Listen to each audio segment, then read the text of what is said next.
नमस्कार साथियों। आज मैं आपको मिलवाने जा रही हूँ डॉक्टर अनुपमा झाड़े से। नमस्कार अनुपमा जी। ये क्रिटिकल केयर फिजिशियन है और बहुत सारी ऐसी बातें हैं जिस बात का हम लोग को डर लगता है। अरे वो आईसीयू में एडमिट है तो हम लोग डर जाते हैं, लेकिन डॉक्टर अनुपमा का कहना है डरने की कोई बात नहीं, क्योंकि वो हमारे क्रिटिकल केयर में हमारे देख रेख में है, जल्दी ही ठीक होके वो आपके पास आ जाएंगे। तो वो सारी बातें वो खुद बताएंगी हमको, और हमारे जो मन में एक डर है उसको वो दूर करने जा रही है। उसके साथ ही वो फिजिशियन है, तो हमारी बहुत सारी जो एक जनरल बीमारियां रहती है, जैसे आजकल चिकनगुनिया हो रहा है, डेंगू हो रहा है, कहीं डायबिटीज़ में हमारा शुगर लेवल बढ़ता है, कभी ब्लड प्रेशर में हमारा जो प्रॉब्लम आ जाती है, कई तरह की चीज़ें आती हैं जो हम घबरा जाते हैं।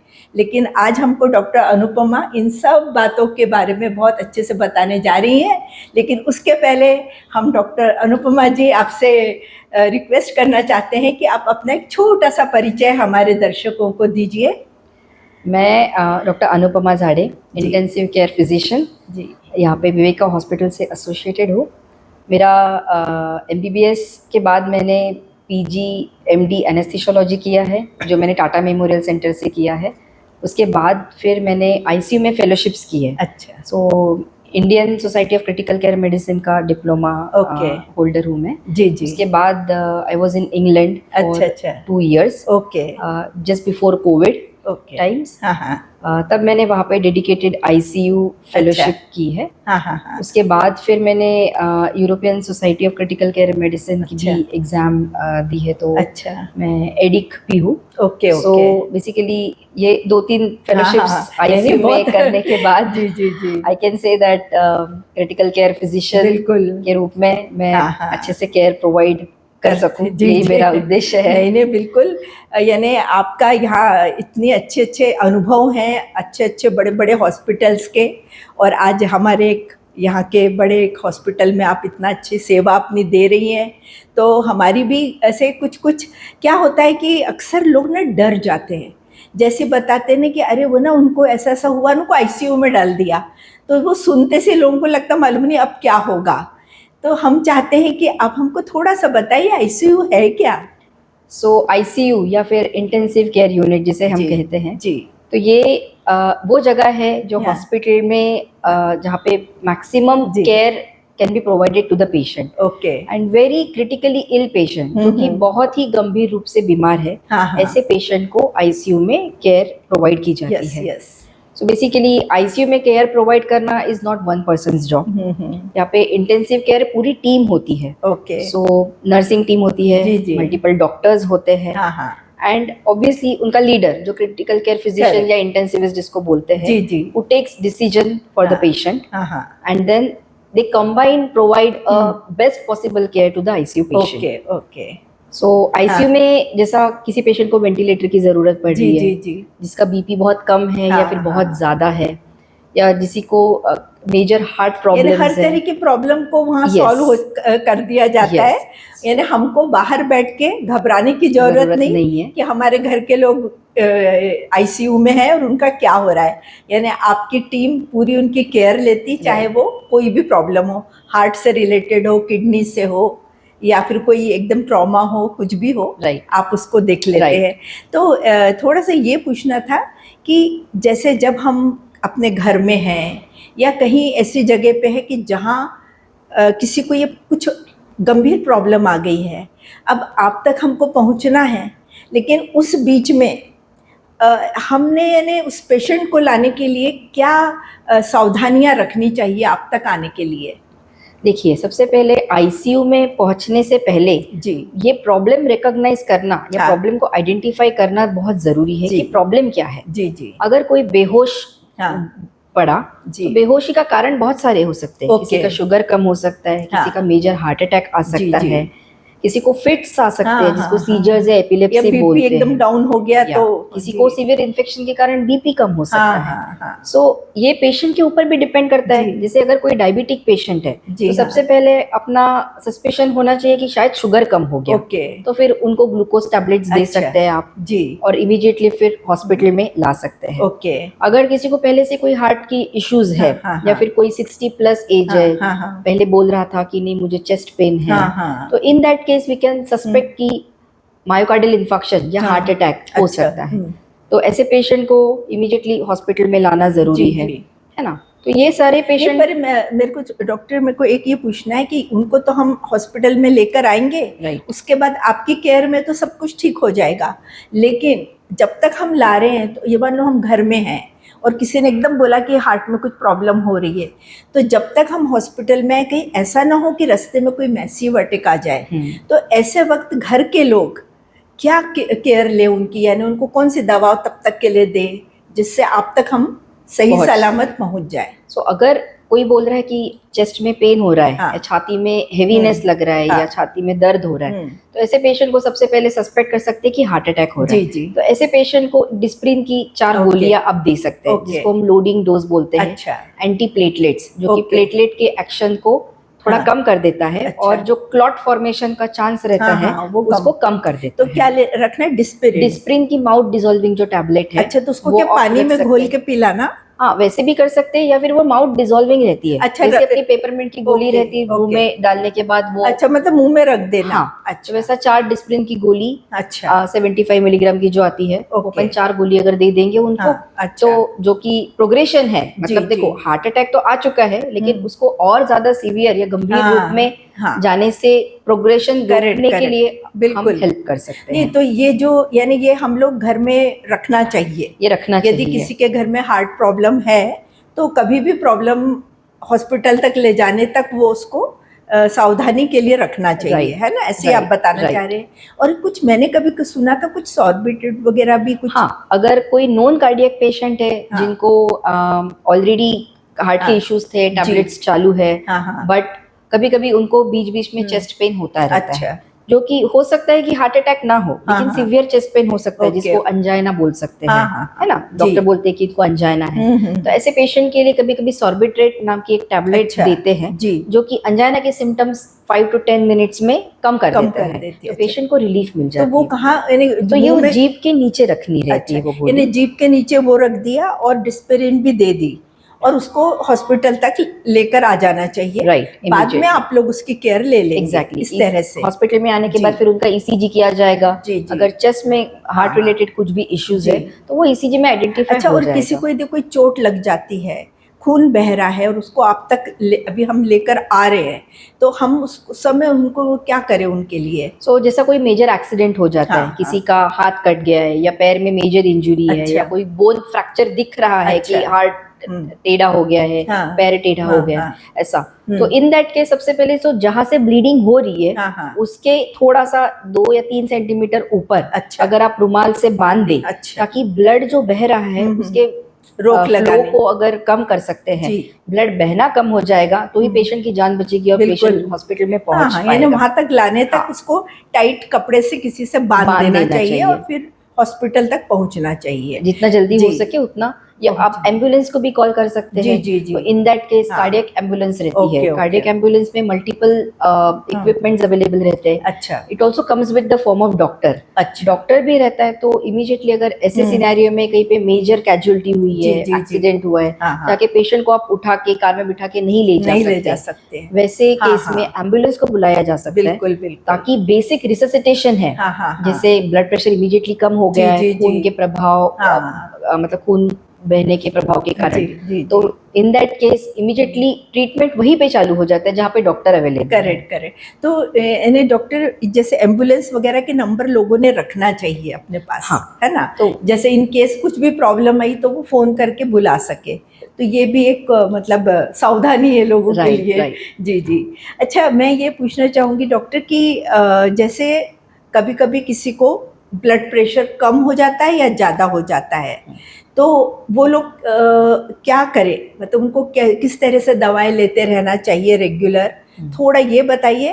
और इसके साथ ही मैं एक ये भी बात आपको बताना चाहूँगी कि कई लोग, जान पहचान के ऐसे लोगों को मैंने सुना है कि वो बोलते हैं कि हम तो हमेशा ब्लड प्रेशर हमारा ले रहे हैं और हमारा तो बिल्कुल बढ़िया आ रहा है, कुछ प्रॉब्लम ही नहीं है, हमने तो 15 दिन हो गए दवा बंद कर दी और कुछ भी नहीं हो रहा।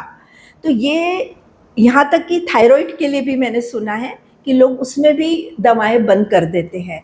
तो आप इसके बारे में एज ए फिजिशियन आप हमें बताइए कि क्या गलती लोग कर रहे हैं या सही है ये सब।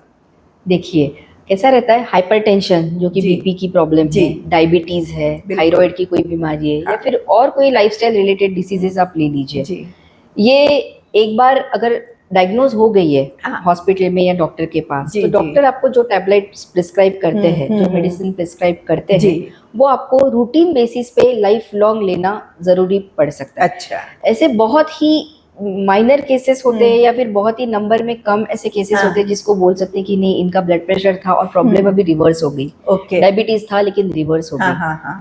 95% से केसेस में ज्यादा ये प्रॉब्लम रिवर्ट नहीं होती। डॉक्टर को पूछे, ये सब मन से बंद नहीं करना चाहिए। किसी भी टैबलेट स्टार्ट करने के बाद अपने जो डॉक्टर्स है उनसे रेगुलर फॉलोअप लेना बहुत जरूरी है। जैसे इनिशियली 15 डेज का फॉलोअप रहता है, later on when it becomes एक जो डोज अपना फिक्स हो जाता है मेडिसिन का, तो उसके बाद फिर 2 मंथली या 3 मंथली फॉलोअप लेते रहना चाहिए। लेकिन कभी भी टैबलेट मिस करना बहुत गलत बात है। यानी कितना भी तुम्हारा बराबर नॉर्मल आ रहा हो, फिर भी एक बार डॉक्टर को बताकर ही डोज कम करना या बंद करना, लेकिन ये गलती नहीं करनी चाहिए। हमें एक चीज ध्यान में रखनी पड़ेगी कि अगर बीपी नॉर्मल आ रहा है, थायराइड लेवल नॉर्मल आ रहा है, या फिर शुगर लेवल नॉर्मल आ रहा है, ये एक कारण की वजह से आ रहा है। कारण आपकी गोली जो रेगुलर बेसिस पे चालू है, इसलिए आ रहा है, जो ट्रीटमेंट रेगुलर बेसिस पे चल रही है, उसके कारण आपकी शुगर जो है या बीपी जो है वो नॉर्मल आ रहा है। तो अगर आप ये गोली बंद कर देंगे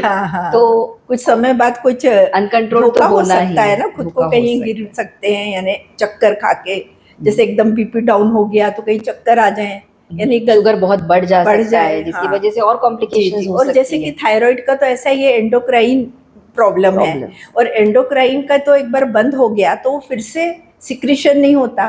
फिर भी लोग वो बात को नहीं समझते हुए थायराइड वगैरह का भी बंद करते हैं। वो मुझे लगता है डॉक्टर जैसा आप बोल रहे हैं तो बराबर है। अच्छा, अभी जैसे आजकल ना क्या हो रहा है, सब तरफ हमको सुनाई दे रहा है चिकनगुनिया, और उससे लोग इन्हें अर्थराइटिस जैसी तकलीफ उठा रहे हैं, और पहले तो उनको बुखार भी आ जाता है, पर पता ही नहीं चलता है ये चिकनगुनिया है, ये डेंगू है, या ये यूं ही नॉर्मल बुखार है। तो इसको हम शुरुआत में कैसे जाने कि ये क्या है और इसका प्रिवेंटिव क्या है, यानी क्या करें हम, थोड़ा सा वो बताइए।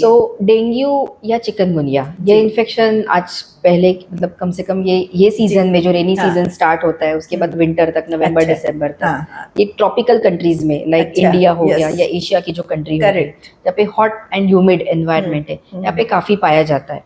एंड ये जो चिकनगुनिया और डेंगू ये डिसीजेज है, ये मस्कीटो बोर्न होते हैं। मतलब ये मस्कीटो बाइट से होते हैं, मच्छर के काटने से होते हैं। तो प्रिकॉशन के बेसिस पे मैं ये बताना चाहूंगी कि मच्छरों को काटने ना दे। अभी ये कम्प्लीटली अवॉइड तो कर नहीं सकते। तो मॉर्निंग आवर्स में और इवनिंग आवर्स में, जहाँ पे मच्छर काफी एक्टिव होते हैं, तो घर के खिड़की दरवाजे बंद रखे। जितना इंडोर रह सकते ये टाइम पे कोशिश करे कि इंडोर्स में ही रहे। अगर बाहर जाना जरूरी हो रहा है तो पूरे हाथ पैर ढके हुए कपड़े पहने। यहाँ मैं थोड़ा आपको इंटरप्ट करना चाहूंगी कि सवेरे के टाइम ज्यादातर लोग वॉक को जाते हैं, और वॉक करना है तो बाहर निकलना ही होता है, तो बाहर तो वो घूमते रहते हैं, तो क्या ऐसे में भी कोई मच्छर काटने का डर रहता है? मच्छर काटने का डर तो रहता है। जहाँ पे मतलब बुशेस है या ट्रीज ज्यादा है, उसके पास ग्रीनरी ज्यादा है, मतलब जो जहाँ पर साफ सफाई वाली जगह है, वहाँ वॉक कर सकते हैं, बट ऐसी जगह पे ना जाए जहाँ मच्छर होने की संभावना ज्यादा है। कभी कभी पानी कचरा पड़ा रहता है, पानी जमा हुआ रहता है, वो जगह पे मच्छरों की संख्या ज्यादा रहती है। और अगर घूमने जाना ही है तो इस टाइम पे पूरे कपड़े पहन के जाना चाहिए, सो दैट मस्कीटो बाइट्स को प्रिवेंट कर सके। करेक्ट। ये एक प्रिकॉशन लेवल पे हो गया। बिल्कुल। सेकंड, अगर मच्छर ने काट लिया, जो कि अनअवॉइडेबल है, काफी किसी को भी हो सकता है, तो इन दैट केस अगर बुखार आ रहा है, हाथ पैरों में दर्द हो रहा है,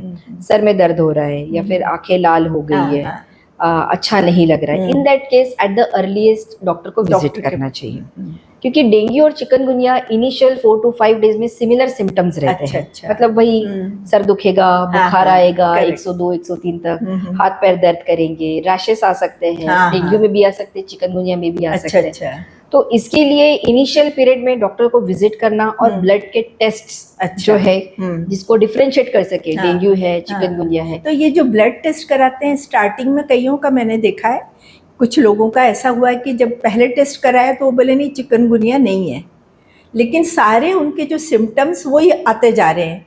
फिर कुछ हफ्ते बाद उनको फिर जाना पड़ा, फिर टेस्ट हुआ तो वो चिकनगुनिया निकला। तो ऐसे भी प्रॉब्लम्स आती हैं। हाँ, अभी वो डिपेंड करता है कि कौन से टेस्ट डॉक्टर आपको प्रिस्क्राइब कर रहे हैं। तो हर बहुत सारे तरीके के टेस्ट होते हैं, ELISA, PCR, rapid card test. So हर किसी का इन्फेक्शन को पिकअप करने का जो पीरियड है दैट कैन वेरी। तो कौन सा टेस्ट डॉक्टर आपको बताते हैं उसके ऊपर भी डिपेंड करता है। काफी बार डेंगू इतना दिख रहा है क्लिनिकली कि पेशेंट को डेंगू है, लेकिन टेस्ट करने के बाद भी नेगेटिव आता है। तो ये टेस्ट पे डिपेंड करता है, और 2 से 5% तक चांसेस ऐसे रहते हैं कोई भी टेस्ट में जिसमें इन्फेक्शन पिकअप ना हो। उसके बाद आता है वो लक्षण। लेकिन eventually treatment is the mainstay to get the patient better. तो ट्रीटमेंट लेना जरूरी है। अगर किडनी की प्रॉब्लम हो रही है या फिर बीपी कम हो रहा है तो उसके लिए डेंगू या चिकनगुनिया डायग्नोज होने के बाद ही ट्रीटमेंट देंगे ऐसा नहीं है। और वैसे भी डेंगू और चिकनगुनिया ये वायरल इन्फेक्शंस है जिसके लिए कोई एग्जैक्ट ट्रीटमेंट अपने पास अवेलेबल नहीं है। जो भी ट्रीटमेंट है that is in the form of supportive care. अगर बीपी कम है, डिहाइड्रेशन है तो सलाइन देना पड़ सकता है ना। कोई कोएग्जिस्टेंट बैक्टीरियल इन्फेक्शन है, कभी कभी कॉम्बिनेशन में ये इन्फेक्शंस देखे जा सकते हैं। मतलब डेंगू इन्फेक्शन है बट कोई बैक्टीरियल इन्फेक्शन हो गया तो उसके लिए फिर एंटीबायोटिक्स का सपोर्ट लेना पड़ता है। है ना। तो it depends on how patient is presenting to the doctor. और डेंगू चिकनगुनिया तो ठीक है, प्लेटलेट्स कम है तो प्लेटलेट्स देंगे, डिहाइड्रेशन है तो फ्लूइड्स देंगे। कभी कभी ये फ्लूइड्स ओरल फॉर्म में दिए जा सकते हैं अगर पेशेंट ओपीडी बेसिस पे आता है और अगर अच्छा पेशेंट है, चलता फिरता पेशेंट है, कुछ तकलीफ नहीं है। लेकिन अगर ये कोई 60+ है या फिर जिनको कोई लॉन्ग स्टैंडिंग डायबिटीज है, लॉन्ग स्टैंडिंग हाइपरटेंशन की ट्रीटमेंट ले रहा है, या कोई कार्डियक इश्यूज है, पहले का हार्ट अटैक आ चुका है या फिर हार्ट की सर्जरी हो चुकी है, जिसे पोस्ट बाईपास पेशेंट्स रहते हैं, तो in that cases sometimes we need to admit patients to the ICU early. ये बहुत ज़रूरी, क्योंकि ये अभी कुछ समय पहले की बात है। एक कोई हमारे जान पहचान के उनको चिकनगुनिया हुआ और वो थोड़े से ठीक भी हो रहे थे, पर वन फाइन डे पता चला कि वो उनकी डेथ हो गई। तो ये ऐसा केस कैसे हो गया? मतलब चिकनगुनिया से ये हुआ है या उनका कोई ऐसी प्रॉब्लम रही होगी? इतना सीरियस हो जाते हैं कि चिकनगुनिया में? हाँ, हो सकता है।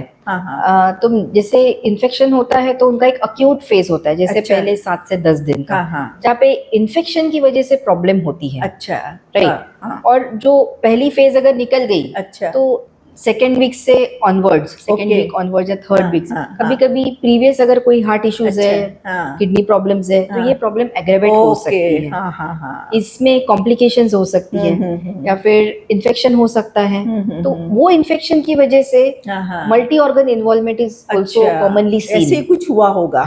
तो हो सकता है कि उनका कोई प्रीवियस हार्ट इश्यू रहा हो या किडनी का प्रॉब्लम रहा हो, जो कि चलते हुए इन्फेक्शन के साथ डिटोरिएट हुआ। यानी ऐसे पेशेंट ने बहुत केयरफुल रहना चाहिए। यदि उनको इस तरह की कोई चिकनगुनिया हो रहा है या डेंगू है, और उनकी कोई हिस्ट्री पहले वाली है, तो उस समय उन्होंने बराबर यानी हॉस्पिटल में ही एडमिट होकर अपना पूरा ट्रीटमेंट लेना चाहिए। सो ऐसे पेशेंट को मैं एक सलाह देना चाहूंगी कि अगर कोई हार्ट इश्यूज है या फिर 60+ पॉपुलेशन में ऐसे डिसीजेज अगर आइडेंटिफाई हो रहे हैं, तो इन लोगों को हर 2 से 3 दिन में डॉक्टर से फॉलो अप लेना चाहिए।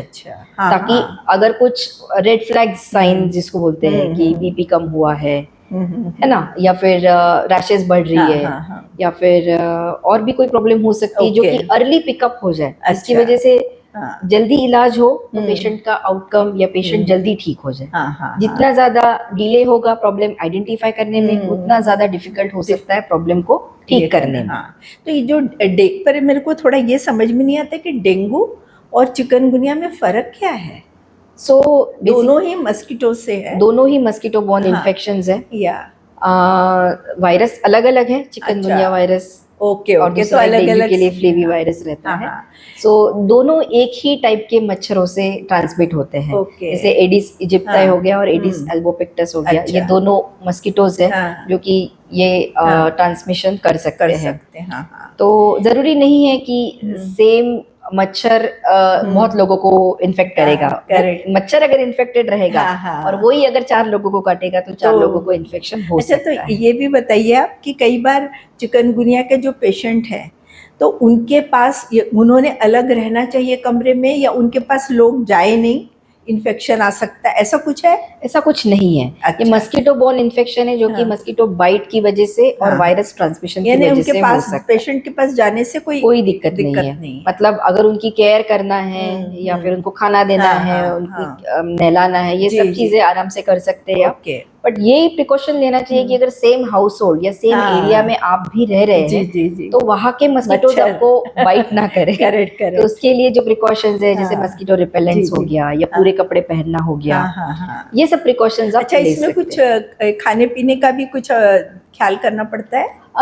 जरूरी नहीं है। हाँ, हाँ, आप जो नॉर्मली बैलेंस डाइट खाना चाहिए ओके, कोई भी इंसान ने, अच्छा, पूरा जिसमें प्रोटीन, कार्बोहाइड्रेट, हाँ, फैट हाँ, प्रॉपर अच्छा, प्रपोर्शन में हो, हाँ, हाँ, हाँ, कोई भी डेफिशिएंसी जो डाइट से अच्छा, ना हो, हाँ, ऐसा हाँ, डाइट लेना चाहिए। अच्छा, अच्छा, हाँ, अगर कोई सीरियसली इल हाँ, है या हाँ, कोई डेंगू चिकनगुनिया की वजह से हम्म, पीड़ित है और अच्छा, जा रहा है वो डिसीज के कोर्स से, हम्म, तो उनके केस में जनरली हम लोग प्रोटीन की जो मात्रा है वो बढ़ा देते हैं अच्छा, खाने में, हाँ, हाँ, ताकि क्योंकि उनका वो कैटाबोलिक फेज में रहते हैं जिसमें वजन कम हो सकता है, मसल मास लॉस हो ओके, सकता है। हाँ, हाँ, तो ये सब चीजों को प्रिवेंट करने के लिए और इम्यूनिटी बनी रहने के लिए हाँ, हाई हाँ, प्रोटीन डाइट जनरली हम लोग जी, हाँ, रिकमेंड करते हैं। अच्छा, बट ये सब डॉक्टर की और न्यूट्रिशनिस्ट के सलाह से होना ओके, चाहिए। ओके, तो क्या होता है जिनको चिकनगुनिया हो जाता है या डेंगू वाले भी, उनको ना जॉइंट पेन बहुत होते हैं, बराबर है। और जॉइंट पेन होने से फिर वो एक्सरसाइज करें या ना करें, क्योंकि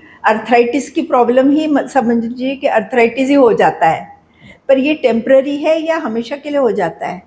सो अगर चिकनगुनिया इंड्यूस्ड आर्थराइटिस है तो मैं इसको बोलूंगी कि ये रिवर्सिबल है ओके, है ना। हाँ, ये कुछ लंबा समय ले सकता है ठीक होने में। कभी कभी कुछ पेशेंट में 2 से 3 महीने लग जाते हैं, कभी कभी 6 महीने भी लग सकते हैं। लगते हैं, हाँ। मतलब कई लोगों का मैंने देखा अभी भी वो बोलते ही रहते हैं दर्द हो रहा है, दर्द, और चलते हैं ना तो उनकी चाल में भी फर्क आ गया है, होता काफी है ऐसा। तकलीफ से चलते हैं। इसी के लिए मैं कहना चाहूंगी, हाँ, जैसे भी आर्थराइटिस की प्रॉब्लम इमीडिएटली स्टार्ट होती है हाँ, चिकनगुनिया हाँ, में, तो सबसे पहले अर्ली ऑनसेट ऑफ ट्रीटमेंट। अच्छा, जितना ट्रीटमेंट अर्ली इनिशिएट होगा हाँ, उतना ही लॉन्ग टर्म कॉम्प्लिकेशंस है, because arthritis is one of the complications, correct, है ना। करेक्ट, हाँ, हाँ, सो जितना जल्दी डिसीज को ट्रीटमेंट स्टार्ट होगा जी, उतना जल्दी वो लॉन्ग टर्म कॉम्प्लिकेशंस प्रिवेंट कर सकते प्रिवेंट हैं। करें, तो हाँ, फर्स्ट ऑफ ऑल अगर बहुत ही यानी जॉइंट एक तरह पेन से ये है, प्रिवेंटिव है कि कुछ भी रहा तो हाँ, पहले हमने डॉक्टर से सलाह राइट, लेनी राइट। चाहिए। सो अगर अक्यूटली इन्फ्लेम्ड जॉइंट है जिसकी वजह से सिवियर पेन हो रहा है, कोई उठ बैठ नहीं पा रहा है, तो एक्सरसाइज तो नहीं आएगी जी, उसमें। जी, जी, उसमें आएगा मेडिसिन का रोल, हाँ, हाँ, है ना। हाँ, तो डॉक्टर्स मेडिसिन प्रिस्क्राइब करेंगे, वो आपको ठीक से लेना है। बिल्कुल, बिल्कुल, जब वो इन्फ्लेमेशन, मतलब जो जॉइंट में सोरनेस है, रेडनेस है हाँ, हाँ, या स्वेलिंग है, वो हाँ, अगर थोड़ा कम हो जाता है, अच्छा, उसके बाद फिर आता है फिजियोथेरेपी या फिर हाँ, रिहैबिलिटेशन का ओके, रोल। ओके, हाँ, हाँ, तब जाके आपको एक्सरसाइज स्टार्ट करनी है, और वो भी ऐसा नहीं कि चलो गए और जिम में एक्सरसाइज चालू कर दिया, वो तो कर भी नहीं पाएंगे, हाँ, इतना दर्द रहता तो है। ये पहले तो दर्द को ठीक करना है, इन्फ्लेमेशन को ठीक करना है। वंस दैट सेटल्स, देन आप low grade, low intensity exercises चालू कर सकते हैं फिजियोथेरेपिस्ट के हेल्प से। अच्छा, या फिर अगर कोई और ज्यादा आपको एक्स्ट्रा सपोर्ट की जरूरत पड़ रही है तो फिर आपको डॉक्टर्स के सलाह से आगे जाके ट्रीटमेंट कंटिन्यू करके करने तो पड़ेंगे। अच्छा, कईयों को क्या हो रहा है कि जैसे चिकनगुनिया के बाद जगह जगह निशान आ जाते हैं, वो काले काले पैरों में, किसी को पीठ में, ये सब, तो ये निशान बाद में निकल जाते हैं या परमानेंट हो जाते हैं? ये परमानेंट नहीं है। अच्छा। बेसिकली जिनका चिकनगुनिया बहुत ही सीवियर फॉर्म में हाँ, देखा गया, जिनको हॉस्पिटल में एडमिशन करना पड़ा या फिर आईसीयू में रहना पड़ा, या फिर जिसकी वजह से बीपी बहुत कम हो गया, अच्छा, तो उसकी वजह से ये सब पैचेस देखने को मिलते हैं। सो जितना इंटेंसिटी ज्यादा रहेगा वैसे ये किसी भी डिसीज में हो सकते हैं। ओके। चिकनगुनिया में ज्यादा देखने को मिल रहा है बिकॉज पेशेंट्स का नंबर ज्यादा है, जी जी, तो ये अभी ज्यादा दिख रहा है और कॉस्मेटिक होने के कारण लोगों को ज्यादा तकलीफ हो रही है कि अरे ये काला पैच है, आगे जाएगा कि नहीं। बट आई थिंक ये over the period of time with some ointments या फिर टॉपिकल ट्रीटमेंट जाना चाहिए। ये परमानेंट नहीं होते, it can take longer time to heal but it is generally reversible. तो डॉक्टर, हमें आप जैसे कि आप फिजिशियन भी हैं, वैसे आप क्रिटिकल केयर में आप काम कर रही हैं, तो कुछ आपका कोई अनुभव हो तो आप बताइए हमको। यानी जो पेशेंट आपके यहाँ आते रहते हैं, तो आप काफ़ी कुछ ऐसी चीज़ें हैं जो कि हमारे जो दर्शक है उनके लिए भी वो एक मतलब लेसन हो जाता है कि भाई ऐसा हुआ तो ये हो गया, लेकिन हमें ऐसा नहीं होने देना है। ऐसी कोई चीज़ें होती है? ऐसे काफी सारे पेशेंट्स रहते हैं आईसीयू में डिफरेंट, बट एक केस मैं बताना चाहूंगी जैसे अक्यूट पैंक्रेटाइटिस हम लोग बोलते हैं। अच्छा। जो कि गॉल ब्लैडर में स्टोन के ऑब्स्ट्रक्ट होने के कारण पैंक्रेटाइटिस हो सकता है। या अगर कोई पेशेंट या लोग अल्कोहल पीते हैं, बहुत हेवी मात्रा में अल्कोहल लेने की वजह से पैंक्रेटाइटिस हो सकता है। ओके। तो ऐसे केसेस में जो गॉल ब्लैडर में स्टोन का होना, हाँ ठीक। सो गॉल ब्लैडर में स्टोन्स हो सकते हैं, और वो स्टोन जब बाहर निकलता है बिलियरी डक्ट से, और वो वहां पे अगर स्टोन बड़ा है, अगर नीचे नहीं गया, तो उसका बैक प्रेशर पैंक्रियाज करके एक एंडोक्राइन ऑर्गन रहता है जो कि अपना ग्लूकोज लेवल को मेंटेन रखना, जहाँ से इंसुलिन सिक्रेट होता है, तो वो ऑर्गन को अफेक्ट कर सकता है। अच्छा। तो ये एक अक्यूट पैंक्रेटाइटिस ऐसी इमरजेंसी है जो कि नॉर्मल जनरल पॉपुलेशन को पता नहीं रहती। अच्छा। बट अगर ये प्रॉब्लम किसी को हो जाती है तो it can become very severe. Okay. इसकी वजह से किडनी पे असर पड़ सकता है, हार्ट पे असर पड़ सकता है, ब्रेन पे असर पड़ सकता है ना, लंग्स में असर पड़ सकता है। तो ऐसे पेशेंट को कभी कभी इंटेंसिव केयर में एडमिशन करना जरूरी हो जाता है, और मल्टीपल ऑर्गन सपोर्ट की रिक्वायरमेंट हो सकती है। तो ऐसा ही हमारा एक पेशेंट था जिसको अक्यूट पैंक्रेटाइटिस हो गया। इसके लंग्स में ARDS हो गया था। ARDS मतलब अक्यूट रेस्पिरेटरी डिस्ट्रेस सिंड्रोम। ये निमोनिया का एक प्रकार आप समझ सकते हैं। अच्छा। तो जिसमें दोनों लंग्स में इन्फ्लेमेशन हो जाता है, जिसकी वजह से ऑक्सीजन लेना और ऑक्सीजन लंग्स का जो काम है ब्लड तक पहुंचाना, वो होता नहीं है। अच्छा। तो ऐसे पेशेंट को वेंटिलेटर में डालना पड़ सकता है। तो ऐसे पेशेंट जिसे वेंटिलेटर पे चले जाते हैं तो विथ मल्टीपल प्रॉब्लम्स, तो आईसीयू में ये सब प्रॉब्लम्स भी कितने भी सीवियर हो, पेशेंट इसमें से बाहर निकल सकता है। अच्छा। और चल के घर जा सकता है। ऐसे ही काफी सारे पेशेंट। ओके। दूसरा एग्जांपल मैं दूंगी एक्सीडेंट्स के पेशेंट, जिनको मल्टीपल ट्रॉमा हुआ है। कभी लंग्स में ट्रॉमा हो जाता है, कभी मेजर बोन्स में फ्रैक्चर हो जाता है, कभी न्यूरो ट्रॉमा हो जाता है। अगर ऐसे पेशेंट को जल्दी आईसीयू में हम अगर लेके आ सकते हैं और प्रॉपरली केयर प्रोवाइड कर सकते हैं, तो ऐसे पेशेंट भी कंप्लीटली नॉर्मल लाइफ जी सकते हैं आफ्टर रिकवरी। तो मैं ये बताना चाहूंगी कि identification of the problem and early hospitalisation and preferably in ICU, ये बहुत जरूरी है अगर प्रॉब्लम्स बहुत सीवियर है। यानी आईसीयू से डरने की जरूरत नहीं, आईसीयू हमको बचा लेता है। मेजर एक्सीडेंट्स हो, मेजर सर्जरी हो, जैसे बाईपास सर्जरी जिसको बोलते हैं, उसके बाद भी पेशेंट आईसीयू में रखने का कारण है कि उनको सब तरह से देखरेख होती है। जैसे रूम में रखा तो कुछ मतलब छोटी मोटी चीजें ही देखी जाती है, लेकिन वहाँ पूरा आपका ऑब्जर्वेशन में रहने से हर चीज देखी जाती है। हार्ट बराबर चल रहा है कि नहीं, ब्लड ऐसी कुछ। राइट। जी जी। सो आईसीयू में बेसिकली जहाँ भी पेशेंट रहता है बेड पे, बेड के बाजू में मॉनिटर्स रहते हैं, जहाँ पे ECG या फिर ब्लड प्रेशर या फिर ऑक्सीजन लेवल जिसको हम लोग पल्स ऑक्सीमेट्री बोलते हैं, या फिर यूरिन मॉनिटरिंग होगा। Correct correct. तो अगर ये वार्ड में एडमिट है या फिर ओपीडी बेसिस पे अगर कोई ट्रीटमेंट ले रहा है तो ये 1 या 2 बार दिन में देख सकते हैं। बट आईसीयू में मिनट टू मिनट, कभी कभी सेकंड टू सेकंड मैं बोलूंगी, इतना इंटेंसिव मॉनिटरिंग रहता है ना। करेक्ट। सो ये सब चीजें आईसीयू में जितना इंटेंसिवली देखी जाती है कि अगले 2-3 घंटे का ब्लड प्रेशर देख के या फिर यूरिन आउटपुट देख के हम लोग बता सकते हैं कभी कभी कि अरे ये पेशेंट पे इम्प्रूवमेंट हो रही है, ये पेशेंट की कंडीशन और खराब हो रही है। और वार्ड में जैसे 4 घंटे में आपका ट्रीटमेंट शुरू हो जाता है। अच्छा। सो जितना जल्दी ही आप वापस वार्ड में पहुंचा भी देते हैं यदि एक बार आपका ऑब्जर्वेशन हो गया। तो ऐसा कोई यानी ज्यादातर जो घबराहट होती है कि आईसीयू में चले गए, तो वो मेरे को लगता है आपके बताने से समझ में आ रहा है। लोगों के मन में ये डर रहता है कि एक बार आईसीयू में चले गए, वेंटिलेटर लग गया, वापस नहीं आएंगे। लेकिन ऐसा नहीं है। वेंटिलेटर लगने का कारण क्या है ना? आईसीयू में जाने का कारण क्या है? अगर समझो किसी डायबिटिक पेशेंट का शुगर बहुत बढ़ गया, जिसका शुगर लेवल हम लोग वार्ड लेवल पे मैनेज नहीं कर सकते, तो उनको आईसीयू में लेके जाएंगे, राइट। बट आईसीयू में जैसे उनका शुगर कंट्रोल हो जाएगा, इन्फेक्शन अगर कोई है वो ठीक हो जाएगा, तो पेशेंट वापस से वार्ड में आ जाएगा या घर भी जा सकता है। सो आईसीयू की डरने की जरूरत नहीं है। आज आपने डॉक्टर अनुपमा जी बहुत अच्छे से हमको क्लियर किया है ये बात, क्योंकि हम लोग सभी के आम लोगों के मन में एक डर रहता है जब भी बताया जाता है आईसीयू में है तो। लेकिन अभी आपने बताया कि डरने जैसी कोई बात नहीं है। और हमारे जो दर्शक हैं उनके लिए आप कोई संदेश देना चाहें या कोई बात बताना चाहें तो आप बताइए। मैं इंटेंसिविस्ट हूँ, तो आईसीयू में मैं ऐसे ही बोलूंगी कि ऐसी बस नौबत ना आने दीजिए कि आपको आईसीयू में जाना पड़े। जी। Prevention is always better than cure. Correct. कोई भी इन्फेक्शन हो, कोई भी डिसीज हो, कोई भी प्रॉब्लम हो, जल्दी से जल्दी अपने डॉक्टर के पास जाइए, उनकी सलाह से मेडिकेशंस कंटिन्यू कीजिए। एंड इन केस अगर आपकी प्रॉब्लम एस्केलेट होती है तो आईसीयू में एडमिट होने से हिचकिचाइए मत, क्योंकि वहाँ पे इंटेंसिव मॉनिटरिंग के साथ आप जल्दी ठीक हो सकते हैं। जल्दी अच्छी केयर आपको मिल सकती है, जिसकी वजह से आप जल्दी घर जा पाएंगे। बिल्कुल, आपने तो बिल्कुल हमारी जो चिंताएं थी उसको मिटा दिया। आपको बहुत बहुत धन्यवाद, आपने अपना टाइम दिया और मैं सभी हमारे दर्शकों को भी धन्यवाद देती हूँ। तो